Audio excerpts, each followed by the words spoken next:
Bald Eagle in the house. Whoa! Just straight out of the gate. Straight That's out all I of had the to say. gate. Not only there's a Bald Eagle in the house, people, he is wearing his name I got the tag name tag. proudly. Sporting, everything. Man, Target should sponsor us. It should. We should get Oreos and we should get Target. Yeah. That's all we need. That's all we need. That'd be a great sponsor. Well, welcome to the Heights Unedited podcast, a podcast featuring real conversation about real life where we dig deeper into the weekend message as well as answering your questions on faith, culture, and life. I am the Bald Eagle and I'm here with PJ. You're not. I don't have a name tag. I'm not I know, PJ. we got to get you on. Sure don't. We got to get you on. We sure don't need one of those. If there's any ex-Target employees out there that Oh, were it has named to be a PJ, Target one. they could get us that. I want 'Cause that's how I Costco got just to make mine. you jealous. Dude. If you work for Costco right now, don't put PJ on it, but get me a name tag. And I just want to wear it to make the Bald Eagle jealous. He almost said he wanted to. He almost was like, "Go give me PJ," because Yeah, that's my name. He's but almost PJ embracing it, embracing the name that he has fought so hard against. I don't think so. Okay, well, we're here. We're out here. We're doing it. Did you ever see the Robin Hood movie, the cartoon?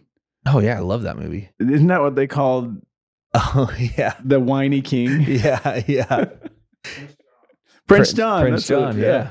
There you No, go. it's not That's happening now you. for sure. Now you've like made it way He's all worse. sucking his thumb with his crown hanging on his ears. Like, yeah, Wow. not happening. If this was not unedited and not like live to tape right now, I would have had He the would have beard taken that out. throw up a picture of that like on there so people can see exactly what it is. Yeah.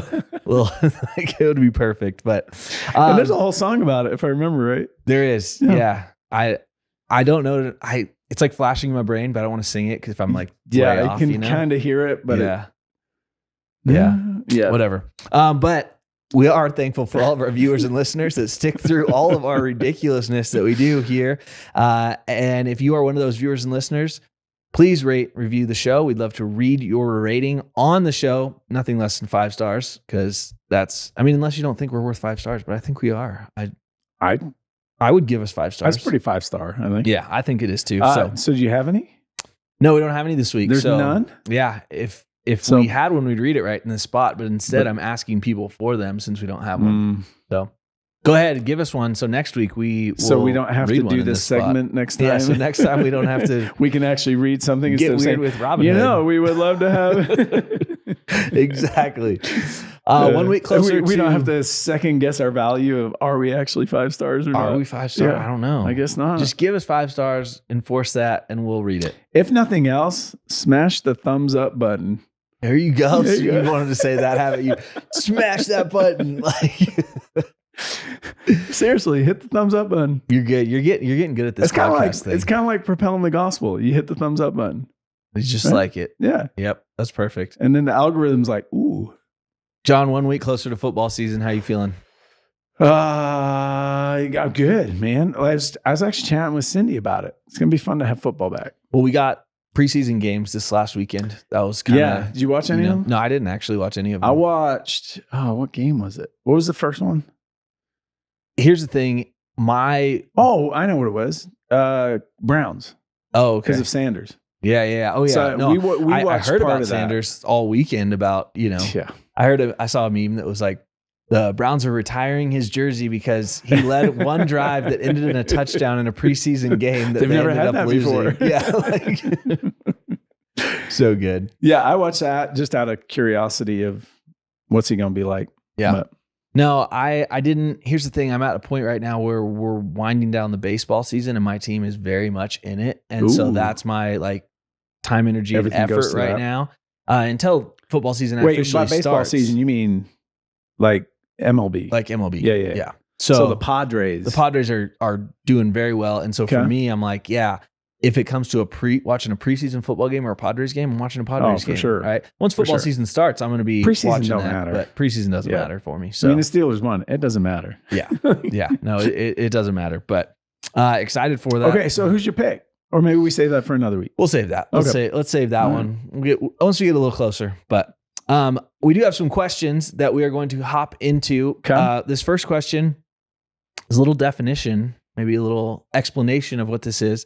Comes in from Bonnie. Bonnie asks this: can you explain covetousness? Like to covet. Covetousness. I know. I was like, I hope I can say this right. Covetousness. I guess this is the beard nodded when I said that. Is that accurate? He likes the ch in there. Is the ch supposed to be in there? Covetousness. We're asking the guy from the South how to pronounce something. I just sound like I have a speech impediment when I say it like that. Covetousness. But can you explain covetousness to us? There it is. Is that not how you say it? I don't think so. I don't think. Can you explain the act of coveting? Coveting. There you go. Coveting. Okay, I'm curious is this all it said? Is this all? This is all the question. Yeah. Monty took the time to send an email to you, and that's all that was there. Like no, like hey, I was listening to this, and can you explain covetousness? That's it. That's all it said. I'm coveting more from this email. Oh, can you explain that? Yeah, I'm desiring more. I have a strong desire of more from somebody else of their thing. So, okay. So if you want a definition of it, then I think like that would be the best way to do it. Like I have this strong desire for something that's not mine. Yeah. Right. Like it belongs to somebody else. So you can covet something. So it's like jealousy is mixed in there. Yeah, but you could covet, like I have a strong desire for that thing, but specifically when it comes to coveting, it's normally connected to another person. So they're the ones that own it, and I want what you have. Mm-hmm. And so I covet it, which you go to the 10 Commandments. Thou shalt not covet your neighbor's wife. Yeah, or his donkey. Yep. Like don't be checking out that donkey. Yep. You can't take it. No, it's not yours. It's my donkey. Don't steal that. Which Shrek had a donkey? That's where we landed. All right. Right. Yeah. But in all seriousness, like it is something I love. Probably what I love about, is it deals with the heart, right? Like it's one thing to take that. It's another thing for me to have the desire of that. Right. And I would say like, I never really stole anything before. Right. But thought about it quite a bit. Oh, you know what sure. I mean? And so I think we can justify, there's always another layer. And that's what Jesus did when he came. He's like, you looked lustfully at a woman. You committed adultery with her in your mind. Like he took it to the next level of a lot of things that like people would keep the law and go, well, I never did that. But I think we do the same thing. Well, I've never stole. I've never done this. I've never done that. Okay, but coveting? Yeah. Like, man, Bible's kind of clear. Yeah. And when you put it into really practical settings, right? Like how many times have I looked at somebody else's car and gone, man, mine's inadequate. Mm-hmm. I wish I had that car. Right. It's what you do with it. Because I think we all naturally as humans have that those, or not even feelings, but like thoughts, right? But then when it changes to desire, that now I'm on Carvana pricing up that car because I need to have it, mm-hmm. right?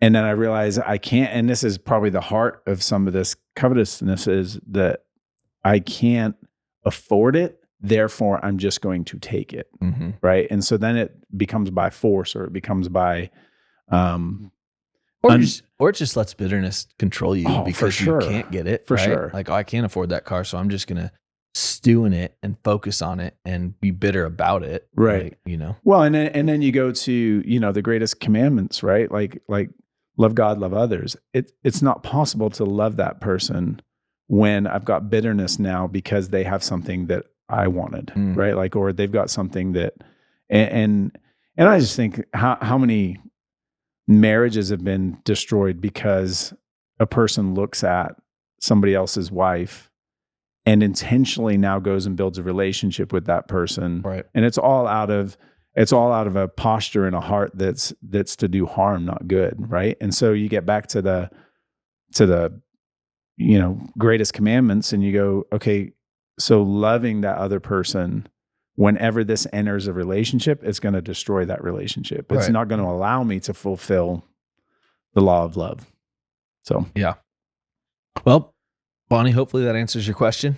Gets to the root of that. I mean, we didn't even know how to pronounce it, so I don't know if we could actually answer. No. Covetousness. There you go. I like that. According to the beard. According to the beard who knows all things, he's omni-wise. but do not covet thy neighbor's wife. There we go. Weekend, man, let's hop into this last weekend. Super powerful weekend. Let's talk about where you were first. Okay. Before we get to the Galatian thing. Yeah, I think it's worth people hearing, and it's exciting. So exciting because we have what we call a micro location. And a micro location is a gathering of people that come together to watch Heights Church through our online platform. And so they can't get to the campus physically for whatever reason, or campuses. What size qualifies? Is that? Is there a size to it? Or well, we don't necessarily have a size. I would say it's more of the structure that's added to it. So we have this idea of a watch party, and watch party is anybody that goes, hey, I want to invite my friends over. I want to invite my coworkers, neighbors, which that was family happening in Missouri. Happening in Missouri. And then Richard in California, they were doing that. Yeah. So there's watch parties that are kind of all over the place. There's this next level of taking a watch party and going, hey, let's make it almost forward facing. So it's not just a closed party. It's like, man, it's kind of open to whoever would want to show up here. And it's not a full blown location where we have location pastor, where we have a worship band, where we have the things that we have at like our Prescott location and Prescott Valley location. It's a micro location. So it has some qualities of Heights. They watch the Heights service, but it doesn't have the resources to the extent that a full location would. Yep. It's micro location. So we have that in Baghdad, Arizona, which is about an hour and a half from the Prescott area. And so, okay, honest question. When you first heard Baghdad, were you like, we have a location in Baghdad? Yeah. I thought it was in the Middle East. Yeah, me too. I had no idea. That's why I always clarify Baghdad, Arizona. But about an hour and a half from where our location is in Prescott, and they have been faithfully gathering with people, sometimes up to 40 plus people there on a weekend. It's just amazing. So cool. We got to visit. So the Beard and myself and Joanne, who leads worship for us, so fun. Pastor Ben, we all just went out there and brought our families, and just such a fun experience to see how they do church every weekend. And it's Heights Church, man. It's part of the family, but it's just in a different place. And they meet at a school. So have an auditorium. They have another room where kids go. So they have a little kids ministry that meets as well as adults in another room. And just really cool, man. It was awesome. It was fun. What was biggest highlight for you? I think the biggest highlight was just remembering, we say hi to them every weekend. Yeah. Right? I want to welcome Baghdad. I want to welcome Paulden, which is another one of our micro locations that we have. And we say that, but to see it is a tangible reminder that we are family, even though we're not in the same room. And that for me was really, really cool. Seeing the leadership over there, Randy, she just does such a phenomenal job with leading that. They have a life group too, right? They have a life group, and they just are. Dude, they're amazing. Goes above and beyond to provide a place for people in Baghdad to go to church. It's just super cool. Well, what I love about their story is, if I remember right, her husband's a sheriff, and they're anchored there. Like a lot of people that come work for the mine, they're kind of in and out, but they're residents of. She's been there for 10 years. Yeah, and they just have I just remember when we met with her and her talking about her husband, they just have a passion to reach the families of Baghdad. And so even hearing the setup teardown that she's doing every week to make that even possible is just, it's unreal to see her desire for people to meet Jesus and for the lives of them around, like the community around, to be impacted. It's super cool. It was just incredible. It was super cool to be out there. Super cool to continue to resource them and help them do what they're doing there and be a part. I mean, they're a part of our family. It's not like they're helping someone else. Like, man, help our family in Baghdad. It's cool to see it firsthand, and can't wait to go back. Yeah. It was awesome. Well, I know we're going to talk about the weekend, but I think for me, what made this weekend in particular real was just your simple text of people responded. Like that instantly connected everything together for me as a communicator. Because we talk to a camera, right? Like we don't see who's on the other side. We don't see what the response is. We don't know what happened in that space this weekend.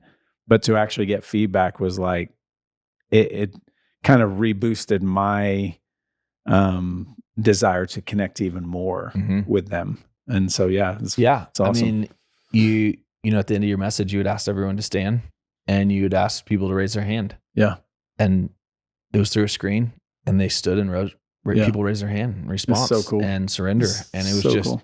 just very, very, very cool experience to see what God is doing in different places. And Jesus is going to work in spite of us, right? Like, Yeah. like we think, or not we think, we like having everything perfect, everything in place, you know, and to hear what they're doing with what they have, Yeah. and to see God using it is just a great reminder So of cool. He's building His kingdom. And The church meets in this auditorium, and then right next door is a room where the kids will meet as well. But in this school auditorium, there's a massive screen, and the seats are just like right in front of it. And when I saw it, I was like, oh my gosh, when I preach, my head is that big. That's what you're staring at? Like, that is crazy. That I did not know. They are staring at the bald eagle. The bald eagle is like the size of a giant wall in front of them. I was like, man, that is terrifying. I had to apologize to everyone out there. I was like, I am sorry. It's like, absolutely terrifying. Yeah. And then I'm running around the stage and everybody's sick because the camera's going Camera's back and moving. forth. No, it was good, man. We wrapped up Galatians this week. What have you loved about walking through? And you got part of it because you were on sabbatical for the first part of it, but we were a part of the church listening to the messages before you came back and preached them. Man, what have you loved about Galatians? Yeah, I've loved. I kind of wrapped up with it at the end this weekend, but I've loved the way the messages. And again, I was out. I didn't know where God had been leading you guys and what God had been stirring in my heart and all of that. But I've loved how, you know, there was 4 weeks there where you could have wrote the same notes, right? Like Jesus plus nothing is everything, right? And we just said it different ways for 4 weeks. But I think that's such an important foundation for where we've gone these last weeks, where there really is freedom, right? Like when it's Jesus plus nothing is everything, then what is the everything I have? Mm-hmm. And to see that then given as a gift to the family to remind them like that it's not self-effort, right? Like it's not these things that we're so prone to, especially in the living in the West, like we're so prone to these things. And yet to see the simplicity of, I just got to walk in the Spirit. Mm-hmm. I have everything I need. I just need to yield to the Holy Spirit. Right. And I think that's been my favorite part, honestly, like seeing the messages build intentionally. And obviously we're following Paul's writing. So there's a connection of thought that's already there, but to see the Holy Spirit bring it alive for our church family through different communicators, and it be so seamless to be able to wrap up this weekend and see people responding. And I think that was the fun part this weekend, was getting to go, and I don't know if it's 9 or 10 weeks, I can't remember, but like to encourage people, like, you've been here the whole time, and the whole time there's been things that have been triggering for you. Well, now it's time to respond. Like, there's a call to action from this. Yeah. And to see them do that, to see each room I was in this weekend, and then hear about it from you know, your vantage point of Baghdad, to see our church family when we're talking about and explaining, like, repent is a change of mind. And this is a moment for you to have confession of, hey, I'm not where I know I want to be, or I know I need to make a change, or I know I need to walk more by the Spirit. Like, and to see our church family, like, respond in front of other people, publicly go, that's me. I just love that we're a community that's safe. And that's also, there's a desire to grow and to step further in. It's beautiful. Yeah. It's really cool.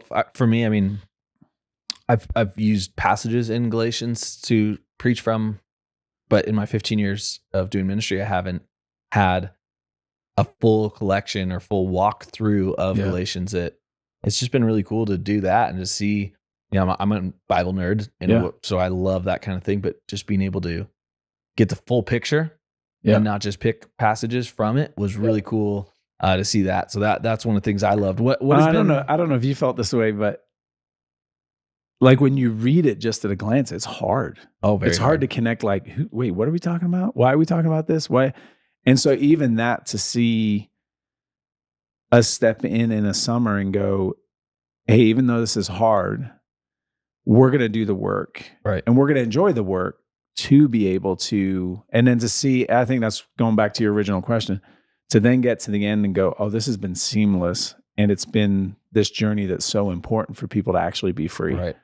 Well, and that was my next question is what has been the toughest part of Galatians? And dude, I got to tell you, preaching it has not been easy. Yeah.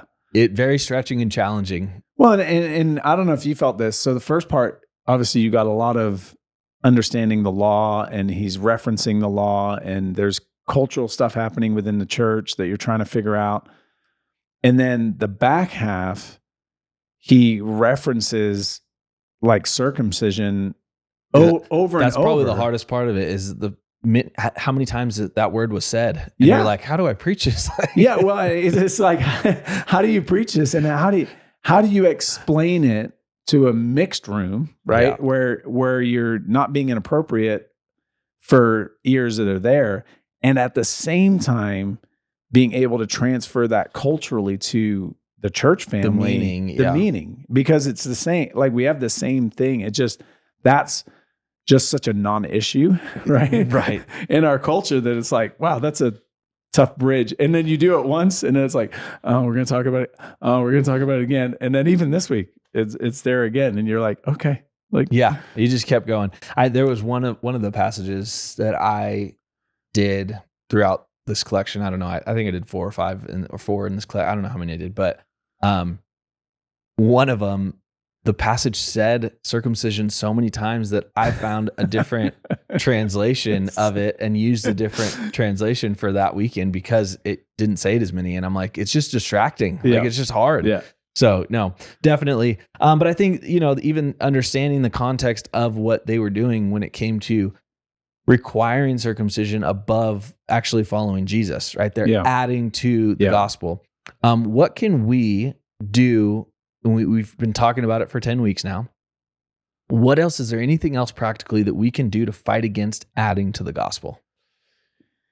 First thing that comes to mind, just hearing you say that, is we got to call it out. Like, I just don't think we ever should settle for that being acceptable behavior. Right. Like, a lot of times, well, they have a different church background than you, and I just, like, you read, and I think that was another thing that's hard with this, is you're reading a personal, like he's writing to a specific group of people at a specific time, and he is chewing them out, right? Like he is calling out and not, I don't know what you want to call it, polite ways. Right. Like he was. Yeah. I mean, he's harsh. Yeah. He knows he's harsh, which is why he's tender at the end. And he goes, I'm writing this with my own hand. I need you to hear this from me. Right. Mm-hmm. And so I think in our context, we're naturally going to add to the gospel, right? Like our fallen nature, our brokenness is always going to want to do something to make ourselves look better than we really are. And so that's never going to end. We're always going to have people going, well, what about this? What about this?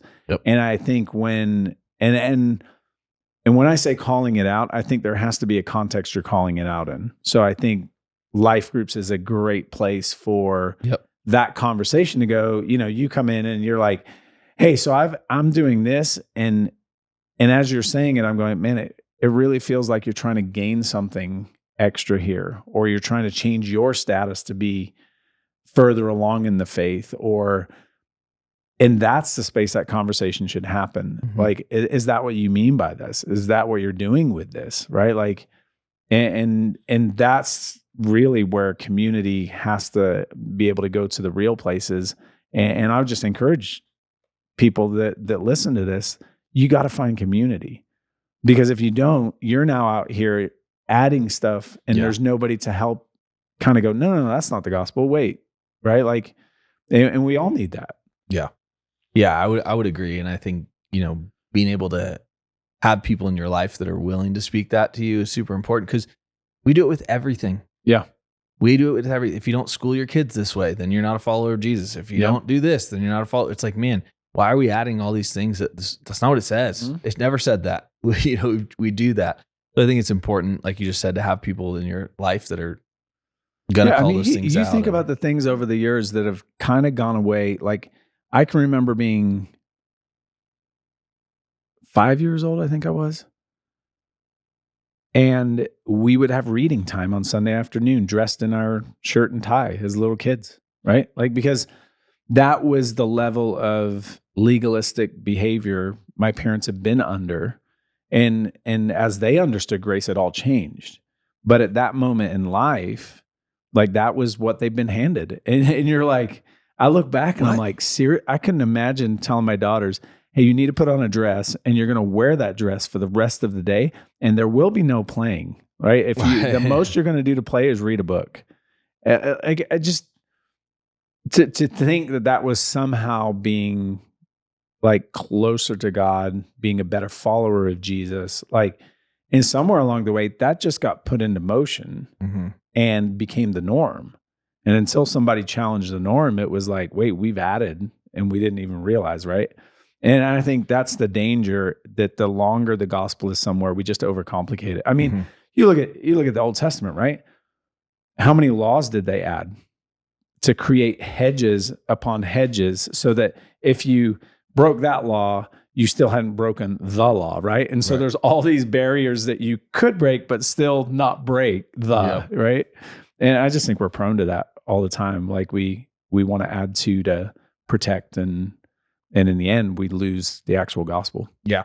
Yeah. And I think that's what it all comes down to, is don't lose the actual gospel. Yeah. Like, bring it back to Jesus. Don't, we always have to be bringing it back to Jesus, or else we get caught up in so many other things that in the end really don't matter. Yeah. It does not matter. Jesus is really what matters. Yeah. So one of my things kind of coming off sabbatical is, if it's not good news, it's not the gospel. And so anything I'm projecting, we're teaching, we're pushing towards, if it's not good news, meaning it's not freeing for people, it's not the gospel. Yeah. Jesus is the one that called it good news, right? So if it's not, then we've got a problem. We've moved away from the gospel. Right. We've missed it. And that's what Paul's calling him back to in Galatians here. And just been an incredible last 10 weeks. Super excited for where God has us going next, but grateful for the last 10 weeks of where he had us and going through this. And, I think anytime we pick a book for the summer, because we do this every summer, we go through a book of the Bible. And I think anytime we walk through an entire book like this, it's like, we don't know what God's going to do through this. Yeah. And then at the end, we're able to look back and go, man, it was so cool what God did over the last 10 weeks. And I think what he's going to continue and do in the lives of people that were walking with us through the last 10 weeks of Galatians. So super, super cool. We do have a couple more questions we're going to hop into right now. Question is in from Judy. Judy asked this: I was a rebel child of the 70s, and I can honestly say I fell short of the mark of honoring my parents. My parents are gone now, and I regret my rebellious spirit. Is it possible to honor them in death? Yeah, tough. Wow. I think there's a lot of clarity. She also said this in her question too, which isn't part of the question, but I spent a lot of my youth just saying, I don't get it. Like, I don't get my parents. I don't get it. But I get it now. Right? Yeah. Was there anything that can be done? I mean, you can feel the weight that Judy is bearing, right? Like, she's grieving. Yeah. And I think part of that grieving process is what she's going through, right? Like I can't change what's gone, but I can change what's here. And I would just, man, Judy, you're not alone. Like, I think we've all, being broken humans, have dishonored our parents, right? Like, which is why it's part of the law, right? Like, we're going to mess it up. So yeah, why they even had to say it is like, so pretty natural. You're going to do this. Yep. So I think honestly, for me, I can look back at seasons of dishonoring my parents, and all I can do is live present and forward, right? And so when God gave the opportunity to honor my parents again, stepping into those moments and doing it, which I realized for Judy, that's now past. Right. So the only way she can now honor her parents is with the legacy she has. Mm-hmm. So her saying, man, I didn't get them at the time, but I get them now. Right. Like, so now the memory that she passes on to people around her, the memory can be honoring to her parents. Yeah. Right. It doesn't mean you got to glorify it, but it does mean you can honor them for who they were and what they have handed you in life, or what that's looked like. Yeah, I think one of the things that the Bible does a great job of, which we've kind of lost in our Western culture, is legacy. Yeah. And like, the Bible talks about the third and fourth generation, and like there is a legacy that you can honor your family name and how you live, not necessarily like, man, I honored them by obeying them, which yes, it is, you're called to obey your parents in the Lord, for this is right. But there's also like, man, the way that you continue to live, the way that you continue to love, the way that you follow Jesus and pass that on to the next generation and the generation after, is a honoring of what came before as well. Yeah. And it's really easy. And I find this with my parents. It's really easy for me to armchair quarterback. And sometimes I cross the line with that, where I don't give them the fair shake, right? Like I'm so critical that the Holy Spirit has to work on me in that and pulls me back to go, man, you were too critical on this. Like you overplayed it, if we're going with the armchair quarterback, right? I think it's so easy to look and look at our parents and go, well, they should have done this, they should have done that. And yet when I look at my parents and I look where they started life and what life handed them, and to see Jesus rescue them and see them put a flag in the ground and go, our family is going to walk with Jesus, right? Like our family, we're not going to do this perfect, but man, we're going to change the future generation. Mm-hmm. And then to look at like all of my siblings know Jesus, and then to look at our kids and our kids know Jesus. I mean, that's like, back to your thing of generations, that comes from a flag that was probably planted by my grandma first and passed on, right? Kind of to my dad. And then the church doing such a good job with loving my dad and my mom, that then they caught a fire and a passion for the gospel and what that looks like. So you look at it and you go, I can look and see errors or whatever. Mm-hmm. But when I look at what they've done for me, that's now affected my kids and now is affecting my grandkid, which is, to them is a great at this point, like that, you look at that and you go, I can honor that. Mm-hmm. And I can celebrate that and I can remember that. And then the way that they've loved, I can honor that. Right. Like, and sometimes I just think we live in a culture that, I've gone to counseling. I understand the looking at 8-year-old John, right?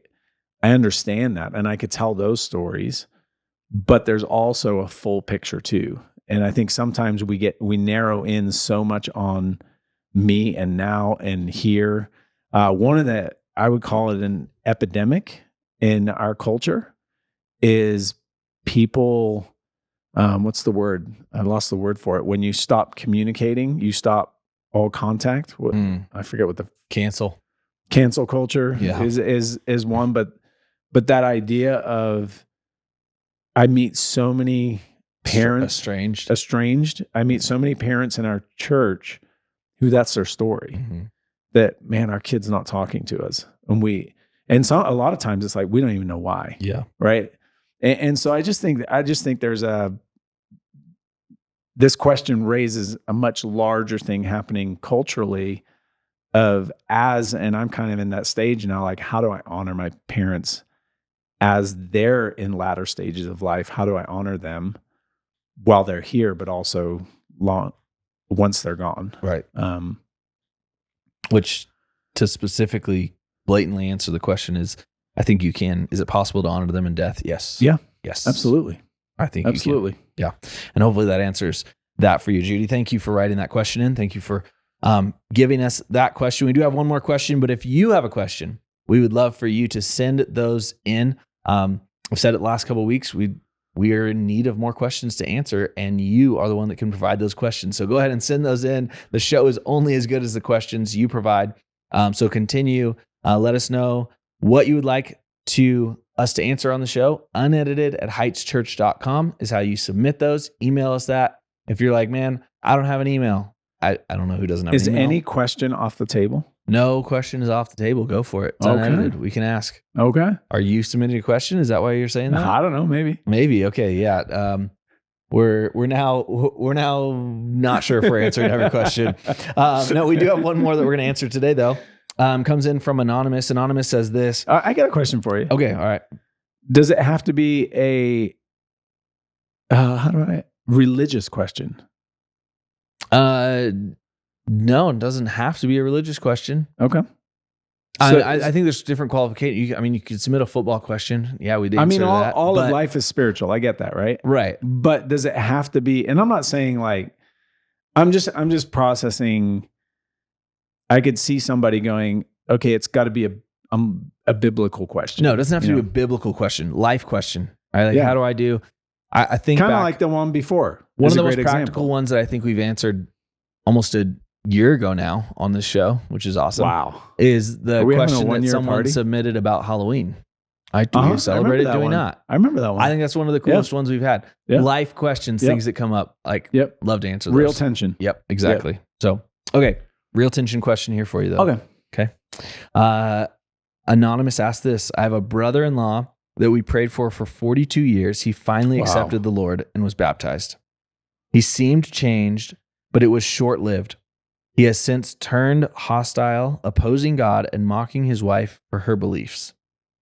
What will happen to him? How will he be judged? Wow. Yeah, that's heavy. That's heavy. We're ending heavy here. It's anonymous. I think I have questions which I know I can't get answered. This is where this becomes hard for me because there's so much to this story that would help define it. Mm-hmm. And so, for example, he seemed changed. How long was the change for?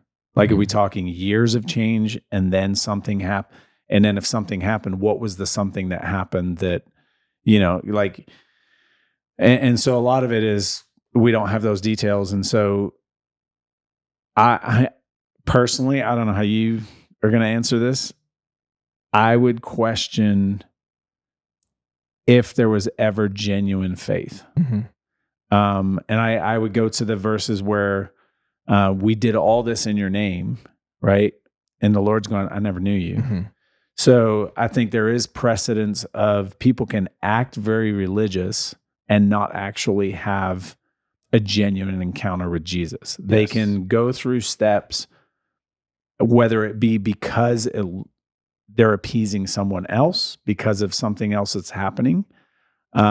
It's not very often, I don't feel like, that if you've had a genuine encounter with Jesus and the Holy Spirit is living in you, that even if you're opposing to God because something happened, the Holy Spirit is always prompting you and prodding you. And there's some form of wrestling where, man, I am really struggling with, and I don't know if this is the case in this, but let's say there was a death of a child.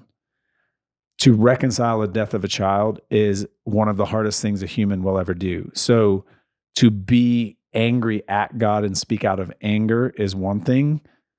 For the Holy Spirit to convict and move in that, you hear those stories all the time, right? Like, mm-hmm. and this doesn't sound that way. This sounds like there's hostility that's continued, mm-hmm. right? Then there's this opposing to God. Like, I read opposing as I'm on the opposite side of God. Like I'm an enemy of God at this point, right? And then the mocking of his wife for her beliefs. Mocking is such a mean, low level, opposite of love to the person you declare that you love the most. That goes back to, what we're talking about, the law of love from last week. So for me, I would seriously question I forget the wording, the acceptance of the Lord. Mm-hmm. I would go back and question there of behavior modification is not spiritual change. Yeah. We see people do behavior modification all the time. And so, I would question salvation at that point. And then as far as what would happen, I mean, the Bible's clear of heaven and hell and Jesus and acceptance of Jesus and a genuine trust as my Savior. that's where it hinges, right? Yeah, and I would say the exact same thing. What will happen to him? He will sit before the judgment seat of Christ. That's what will happen to him, because that's what will happen to everyone. He's going to give an answer. And then how will he be judged? He'll be judged on the same standards that we're all judged on, his relationship with Jesus. Now, this is where I don't know what's going on in someone's heart, but their actions are oftentimes a window into what's going on in their heart. If they're mocking and if they are hostile and opposing to God, my guess is there's not a relationship with Jesus. And so while I can't judge the heart because I don't know, I'm not God, I can make an educated guess to say that he probably doesn't have a relationship with Jesus. And if you don't have a relationship with Jesus, that is how you will be judged. As someone who he looks at and says, I never knew you. And and it's Jesus that says, right? Like, you'll know them by their fruit. Right. And I think we overlook that a lot of times. I think we make excuses for people, or we want to go to the life situation, right? But Jesus was very clear and didn't mince any words with it. Like, if the heart is good, what comes out of it will be good, right? Like, and so looking at fruit, and even coming off of Galatians, right? At the very least, this person has chosen not to walk in the freedom they have in Christ. They're walking under the flesh, and you got the works of the flesh. It could be that. It could also be they never knew Jesus, and so all they can do is walk according to the flesh. And so I just think, the words of Jesus ring, as you were talking, the words of Jesus just ring through, like, you'll know them by their fruit. Right. Which is harsh to say. I was listening to something just a couple of days ago where it was talking about we're gonna stand and give an account for what's been done in this life. That's terrifying. Like, I had to stop what I was listening to, because I'm like, it's overwhelming. Like, that thought of standing before God and my life being laid bare, right? Like, what's been spoken in dark is brought to light. And I'm like, oh. Yeah. Uh-oh. Yeah. I mean, it's something we don't like to talk about. But it's coming in January. We're going to talk about it. Oh, good. Yeah. Good. Little teaser for what's Love ahead. That. It's coming ahead. That's good. No, that's good. Well, hopefully that answers the question. I know there's a lot tied to a question like that. But I appreciate you submitting the question and allowing us to have a conversation about that. And if you or anyone who is still listening has made it this far, you've made it to the end of the podcast, which means you're a part of the End of the Podcast Club. I made the beard and smile. We love you guys. That's I made the good. beard smile. Hey, good job. Yeah, I'll take it. And with absolutely nothing promised to the End of the Podcast Club besides the fact that we just love you and think you're cool, we did post this week a little survey on social media. About did you vote? What merch. I did. I did too. I did. And the winner of that was hoodie sweatshirts. Let's go. Yeah, that's what people are looking at. Let's go. Yeah. John voted for I could guess. Yeah. What kind of John probably didn't vote hat. Oh, that's good. Yeah, was there a sourdough account that voted as well? Because 5 times. Okay, yeah, there we go. It was behind, so I had to help it out. There we go. That's good. Well, we do have some merch in the works, and hopefully can let you guys know more about that. The beard is nodding. Future, I know it's coming. It's coming. Ooh. So we do have some good stuff coming there. In the meantime, you can rate, review the show. Give us 5 stars. We'd love to read that on the show. And smash that like button. Smash that like. I can't even say it straight faced. Thank you guys so much for being with us. We do appreciate you guys. Submit questions. We'd love to answer them on the show. Final thought for you today is this. There's many times in life where we want to add to the gospel. The gospel is good news. And when we have to add to anything and make it our good news, it's not the good news. The gospel is that Jesus alone is what matters. Jesus plus nothing equals everything. We love you guys. We hope you have a great week. Bye. Bye.